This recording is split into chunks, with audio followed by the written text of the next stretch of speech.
Hi everyone and welcome to Truth Over News. There's been a lot of reporting on Spygate recently. Although none of the information is actually new, we're glad that the issue is finally getting attention at a national level. A recent focus of that reporting was former CIA Director John Brennan and his use of Five Eyes intelligence. The problem is, Brennan wasn't using Five Eyes. He was using unofficial intelligence and doing so on a selected basis. Now, with that in mind, we thought we'd revisit Brennan and his creation of the Russia-Collusion narrative, a topic that we've long been involved with.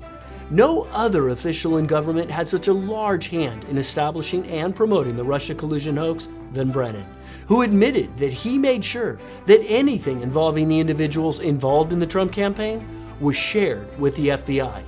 As we'll see, Brennan was getting this information through unofficial channels, which he then pushed into the FBI. Brennan's work began in earnest in late 2015, when he established himself as the point man to push for an investigation into the Trump campaign. He was almost certainly tasked to do so, directly or indirectly, by Obama himself. Brennan would later tell Congress that he was aware of intelligence and information about contacts between Russian officials and U.S. persons that raised concerns in my mind about whether or not those individuals were cooperating with the Russians. The involvement of foreign intelligence was confirmed by the former Director of National Intelligence and Brennan's sidekick, James Clapper. When asked by Senator Dianne Feinstein if multiple European allies passed on additional information to the United States about contacts between the Trump campaign and Russians, Clapper replied to Feinstein, "Yes, and it's quite sensitive. The specifics are quite sensitive." Clapper later and inadvertently provided insight into just how laughable all of this was, telling Congress that the Russians were investigating voter registration rolls and the like. Brennan would later admit to Rachel Maddow that there was no there, telling her, "I knew the Russians were engaged in this effort, and I was aware of contacts with American citizens that may have been totally innocent on the American citizens' part, and maybe they weren't abetting at all." In other words, Brennan never had anything of actual substance. Some Americans had talked to some Russians. That was the extent of his intelligence. This was further confirmed when Maddow asked Brennan, while you were in office as CIA director before you left on Inauguration Day, did you conclude that U.S. persons were successfully leveraged in that effort? Brennan had a one-word answer: no. Brennan had nothing more than hearsay and innuendo. Watch carefully for Maddow's facial reaction to the unexpected answer from Brennan. Office as CIA director before you left on Inauguration Day, did you conclude that U.S. persons were successfully leveraged in that effort? No. In addition to his use of unofficial foreign intelligence, Brennan appears to have employed the use of reverse targeting on members of the Trump campaign. Reverse targeting refers to the targeting of a foreign individual's communications with the actual intent of capturing data on a U.S. citizen.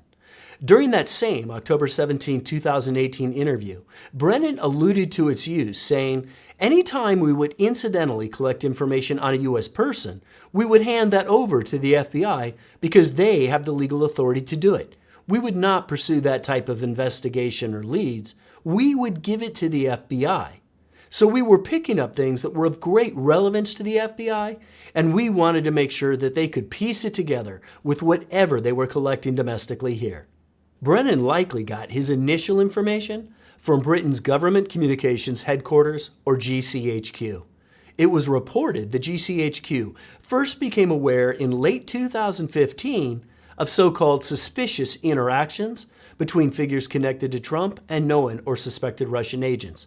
This intelligence was passed to the U.S. as part of a routine exchange of information. The reporting continued.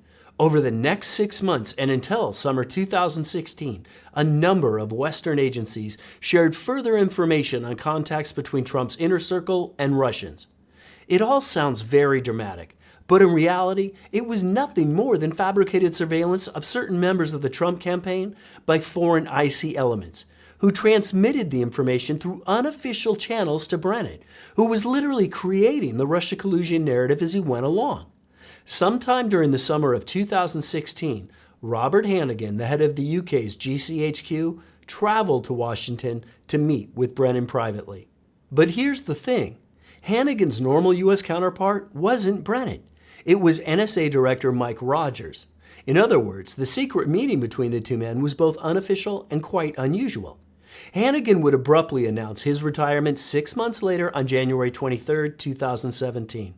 British press quietly speculated that Hannigan's resignation was related to informal UK intelligence sharing. They were mostly right. As Devin Nunes later discovered, there was no official intelligence that was used to start this investigation. There was no intelligence that was passed through Five Eyes channels to our government. But of course, Brennan wasn't using official Five Eyes channels. He used a few selected foreign contacts who acted on his request to fabricate the so-called intelligence. This view was backed up by Trey Gowdy, who noted that it's going to be interesting if they begin to turn on one another. Comey's got a much better argument than Brennan, based on what I have seen. Now, here's Nunes discussing the matter. In fact, there was no intelligence. So we have a traditional partnership with what's called the Five Eyes Agreement. Five Eyes Agreement involves our friends in Australia, New Zealand, the United Kingdom, Canada, and of course us. So long-time process and procedures in place where we move intelligence across. We are not supposed to spy on each other's citizens, and it's worked well, and it continues to work well. And we know it's working well because there was no intelligence that passed from Five Eyes through the Five Eyes channels to our government. There was no official Five Eyes information. But this didn't stop Brennan from shoveling fabricated information into the FBI, a process designed to force the FBI to initiate a formal investigation into the Trump campaign. In midsummer 2016, Brennan accelerated the process of feeding his information into the FBI. During congressional testimony, Brennan repeatedly claimed that he turned over any and all evidence the CIA had to the FBI, testifying that it was well beyond my mandate as director of the CIA to follow on any of those leads that involved U.S. persons. But I made sure that anything that was involving U.S. persons, including anything involving the individuals involved in the Trump campaign, was shared with the FBI. We were uncovering information intelligence about interactions and contacts between U.S. persons and the Russians. And as we came upon that, we would share it with the Bureau. The FBI's Crossfire Hurricane investigation was formally opened on July 31, 2016, but there were a number of significant events that directly preceded it. General Michael Flynn, who had joined the Trump campaign in late February 2016, was interviewed on July 18th at the Republican National Convention by Yahoo News reporter Michael Isikoff. Isikoff immediately attacked Flynn for a dinner he attended in Moscow on December 10th, 2015, thereby planting the initial seeds of the Russia-Collusion narrative. 1 week later, on July 24th, Clinton campaign manager Robbie Mook publicly suggested for the first time that Russia was somehow helping Trump. 2 days after Mook invoked Russia, Hillary Clinton won the Democratic presidential nomination and immediately approved the plan from one of her foreign policy advisors, almost certainly Jake Sullivan, who's now Biden's national security advisor, to vilify Trump by stirring up a scandal claiming interference by Russian security forces. Brennan later told Durham that he didn't brief Obama or Comey on the Clinton plan until after the FBI's investigation was opened on July 31st. But Brennan's claims simply don't make any sense. According to Durham's report on July 28, 2016, Brennan met with Obama and other White House personnel. It was during this meeting that Brennan and Obama discussed intelligence relevant to the 2016 presidential election, as well as the creation of Brennan's Interagency Fusion Cell. According to Durham's report, the Interagency Fusion Cell was put in motion directly after his meeting with President Obama on July 28th. Durham also notes that email traffic and witness interviews conducted by his office reflect that many CIA personnel believed that the Clinton plan intelligence led to the decision being made to set up the fusion cell. In other words, Brennan almost certainly discussed the Clinton plan during his July 28th meeting with Obama. Instead of tasking the FBI to look into the Clinton campaign, Brennan took immediate steps to make sure the Clinton plan would be hidden from view. It was at this same time, the day after his meeting with Obama, that Brennan formed his interagency task force headquartered at the CIA to aggregate the fabricated foreign intelligence allegations against the Trump campaign. Brennan described it as a fusion center at CIA that brought NSA and FBI officers together with CIA to make sure that those proverbial dots would be connected. Now, Brennan's description sounds very grandiose, but it was actually only a handful of people, with none other than now fired FBI agent Peter Strzok representing the FBI. Most, if not all, of Brennan's information had already been pushed into the FBI in the preceding months, likely going back to the spring of 2016. In reality, the FBI should never have even opened Crossfire Hurricane. As we hinted at above, the FBI should have been investigating the Clinton campaign, but it appears that Brennan was the one who was really controlling things. We all know that the FBI claimed that information regarding Papadopoulos' meeting with Alexander Downer in May 2016 was the basis, albeit an utterly ridiculous one, for opening their Crossfire Hurricane investigation. But in reality, it was nothing more than a pretext by the FBI. Brennan later admitted to Congress that it was his information that served as the basis for the FBI investigation to determine whether such collusion occurred.